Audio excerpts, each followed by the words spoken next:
Rīgas dzintārtais. Un man maz, un tur dzintāra laboratorijas priekšniece, zini, ko pateica? Labāk dzert gurķīti, nekā šņāpu to, kas ir uz ielas. Gurķis, tas ir odekolons? Nē, viņš nav odekolons, lasjons. Man patīk, tu uz skeitu nodarbojas, kas tas? Nodarbojas. Un tad mēs esam mierā.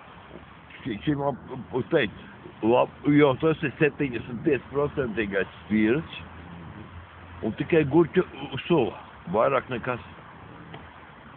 Saprot? Kā viņas ir furčiki, ja? Jā, gurķiks. Furčiks. Vecēm, laboratorijas priekšniec pateica, nedzer šņabis, dzer mūsu gurķis. A, kas tas bija pa odekolons? Gurķis. Gurķis? Nosaukums tam? Nu, nē, lasjons, agurečnī. Jā.